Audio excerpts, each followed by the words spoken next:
Bonsoir à tous, bienvenue sur Canal 3 et bienvenue dans votre émission En toute intimité. Alors l'émission où on parle de tout et ce sans tabou. Alors le thème de notre émission ce soir c'est l'importance du sexe dans le couple. Et pour répondre à nos questions, nous avons avec nous sur le plateau Monsieur Orsay Emmanuel. Bonsoir. Bonsoir Adrina. Alors le thème de notre émission, l'importance du sexe dans le couple. Ça dépend de la constitution biologique de l'individu. D'autres, ça dépend de l'énergie martienne de l'individu.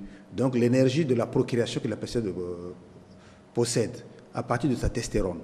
Donc il y a des gens qui peuvent éjaculer 6 fois, 7 fois dans la journée. Ça dépend de sa constitution biologique. Il y a d'autres aussi, une seule fois, 2 fois, ça lui suffit.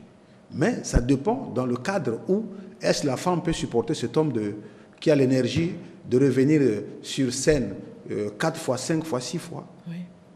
Ça dépend des femmes. Et il y a aussi des femmes qui demandent plus. Oui. Donc ça dépend aussi du régime alimentaire de la personne. L'état d'âme, l'état d'esprit et de sa culture. Et de la manière de vivre la sexualité. Est-ce qu'il a une éducation sexuelle?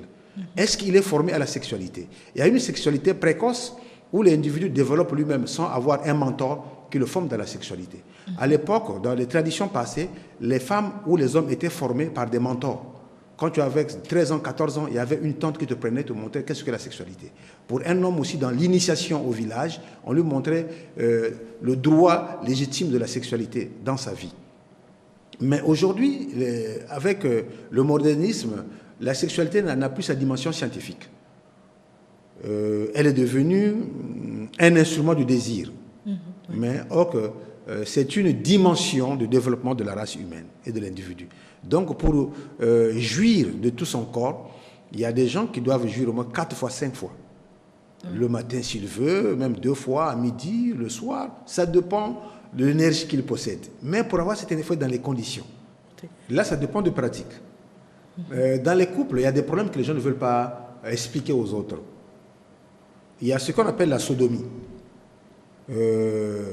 Les rapports sexuels par la voie où cette voie en matière scientifique n'est pas recommandée, la voie anale. Les gens utilisent les lubrifiants, ils font la pénétration anale. Donc, le rectum peut lâcher et la femme peut avoir des problèmes à l'anus. Et beaucoup de gens font des rapports par l'anus. Ce n'est pas scientifique, ce n'est pas commode. Oui. C'est contre nature. Oui. Mais si tu as ta femme, que chaque jour de faire les rapports, si la femme refuse, c'est qu'elle est malade, ou elle a été excisée, il faut voir un gynécologue. Ou sa condition physique ne supporte pas. Ou la membrane de l'homme est beaucoup développée. Veut dire quoi? Le sexe de l'homme là est gros. Et puis c'est long, la femme ne supporte pas. Oui. Et automatiquement, c'est pour cela qu'avant de se marier, il faut vivre un certain moment ensemble pour connaître la dimension de l'autre. Au juste, il y a un entraînement sexuel avant de se marier que les gens vivent. Mais aujourd'hui, les gens n'ont pas un entraînement sexuel. C'est comme un joueur. Tu vas aller jouer la Coupe du Monde ou Coupe d'Afrique, les étalons. S'ils ne font pas des entraînements, ils ne sont pas à la mise en forme. Est-ce qu'ils peuvent jouer des compétitions? Ils peuvent pas, oui. C'est pour ça qu'une femme avec son mari, la performance sexuelle, elle est qualitative. On peut dire que la sexualité est la clé. Oui, c'est la clé de l'existence. Sans la sexualité, il n'y a pas la vie. Si nous sommes venus parce que notre papa, notre maman faisaient les rapports sexuels, c'est ça qui nous a mis au monde. Sinon, il n'y a pas ça, il n'y a pas d'enfant. Oui. Donc, c'est la clé de l'humanité, de la vie. Mais parce que nous, on n'a pas de pratiques sexuelles très développées. Souvent, sucer le sexe de son mari. Beaucoup de femmes refusent. Oui. Et le mari va aller, je ne sais pas où il va partir, on va le sucer. Et ça crée le problème dans le couple. Oui. Des fois, elle a honte. Elle ne sait pas comment faire. Et elle doit sucer. Elle doit apprendre. C'est-à-dire qu'il y a des films pornographiques, il y a beaucoup de choses. Il y a des livres de sexualité, il y a des documents sur la sexualité de Kama Sutra. Comment faire plaisir à son mari. Et comment l'homme doit faire plaisir à sa femme. Ouais. Il y a des positions. Oui. Souvent, la position... Justement, qu'est-ce qui excite un homme? Souvent, la position à la levrette.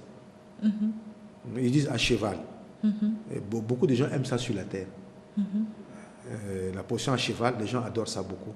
Parce que la pénétration, elle est profonde. Ou bien quand la femme monte sur l'homme. Donc il y a des positions Dans un couple, il faut qu'il ait la pratique de ces positions. Mais surtout à cheval, l'homme éjacule vite. Il atteint l'orgasme très tôt.